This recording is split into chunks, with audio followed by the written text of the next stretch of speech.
أعوذ بالله من الشيطان الرجيم بسم الله الرحمن الرحيم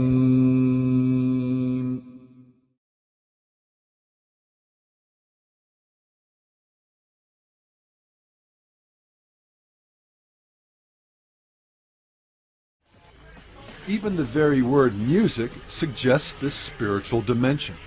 Its etymological root, muse, is the name of the spirit beings, daughters of Zeus, who the ancient Greeks felt were responsible for the inspiration of all art. Over 3,000 years later, this connection between muses, or spirits, and music hasn't just survived, it's thrived. The world of popular music virtually teems with artists who believe they are channelers for spiritual forces, guiding lights to the undiscovered of our subconscious.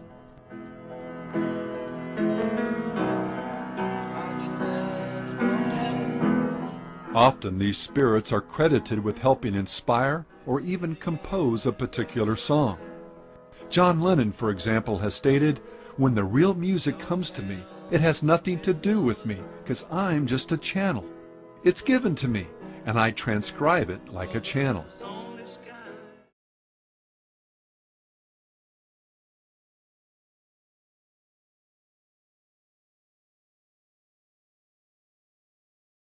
Within the band, said there is a fifth member, a mystical member, yeah. We've always said there's something looking over us.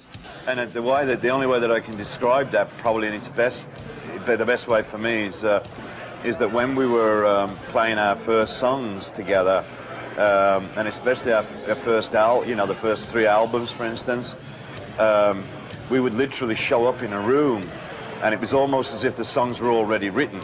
That's why I like to call Black Sabbath a phenomenon. Rather than a band. Although it is a rock and roll band, there's a phenomena involved there where that stuff just comes from somewhere, and it just so happened that we happen to be the ones that it came to.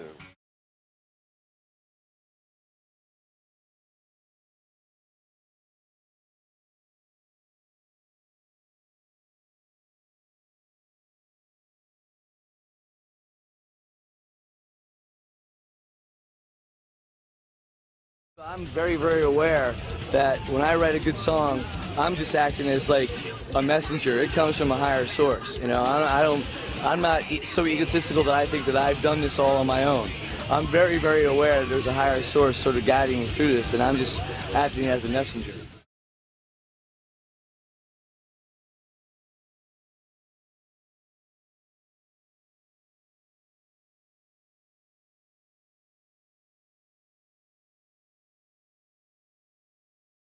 A lot of the songs were written in about 15 minutes to 45 minutes, just really quickly.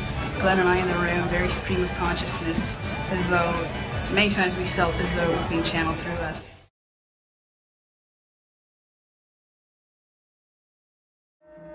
Later in life, Elvis would acknowledge that the strange powers that he'd wielded over his audiences were occultic powers that he'd received from the spirit world. Elvis as a child believed that he was being guided by the voice of his brother Jesse, who had died at birth, but later admitted that he was being used by a hierarchy of spirit beings. His close friend Larry Geller wrote that Elvis believed that he was working under the aegis of these masters, that they had helped him. Elvis admitted, "I always felt an unseen hand behind me. I heard that same voice and thought it was my brother. That's what I thought. I heard this guidance guiding me all my life. That's why I'm here and why I'm doing this. This didn't just happen. This wasn't mere happenstance." Author Gary Herman stated that Elvis, quote, recognized the devil's part in his success.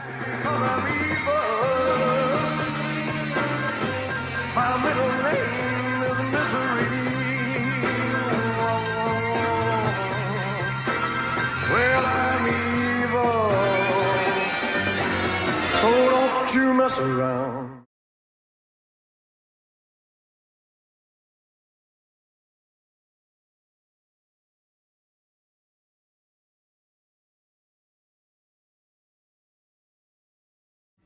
Now, there's a few different ways to look at backwards masking, and there's different types of what people call backwards masking. I'm not talking really about backwards masking, I'm talking really about backwards messages. In fact, one way to do it, which wouldn't require demons or higher intelligences, to intercede would be just to take straight words, take 7 or 8 words in a song, and reverse them. And then when you played it backwards, you would hear those words. But when you heard it forwards, what would you hear? You'd hear something backwards. It wouldn't make sense.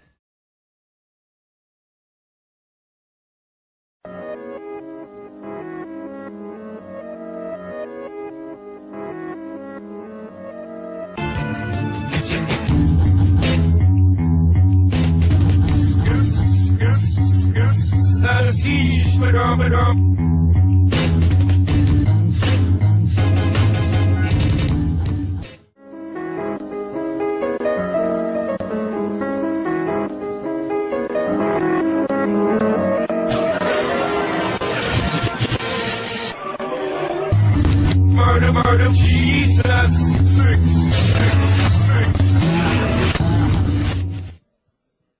So when people talk about how backwards masking is done in the studio, yeah, that kind of backwards masking is done in the studio.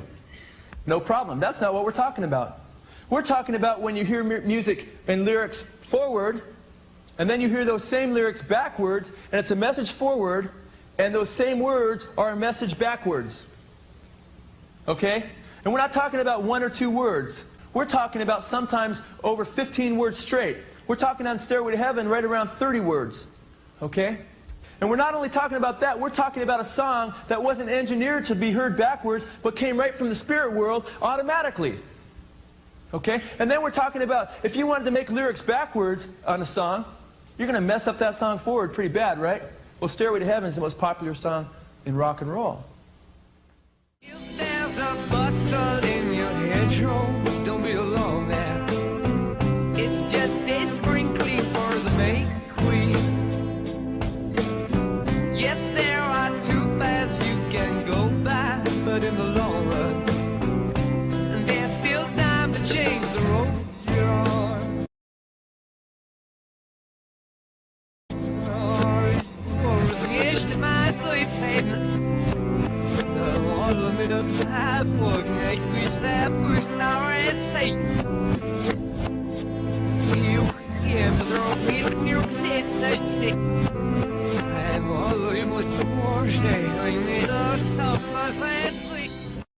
Led Zeppelin's Robert Plant felt that their most popular song, Stairway to Heaven, was given in much the same way. I was holding a paper and pencil. Then all of a sudden my hand was writing out words. There's a lady who's sure all that glitters is gold, and she's buying a stairway to heaven. And she's buying a stairway to heaven. I just sat there and looked at the words, and then I almost leapt out of my seat. And it makes me wonder.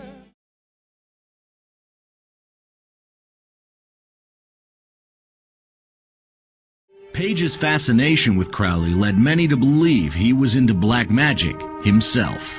I think he was absolutely fascinated with the man and the knowledge of the will. I don't think, I mean, you know, he owned a lot of manuscripts, and he bought the Inverness Castle. That was also Crowley's. And I think with it, he had purchased a lot of manuscripts. And at one point, he had a bookstore in English, an occult bookstore.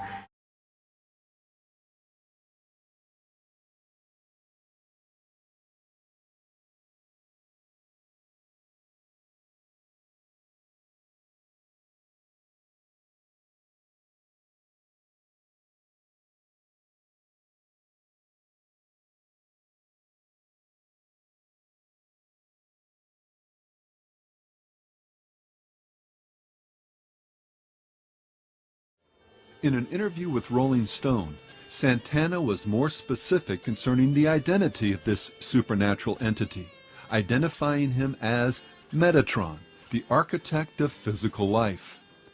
His personal studio, a place he calls church, features candles, the word Metatron spelled out in intricately painted picture letters on the floor, and a yellow legal pad Santana uses to record the spirit's messages when they come to him like a fax machine.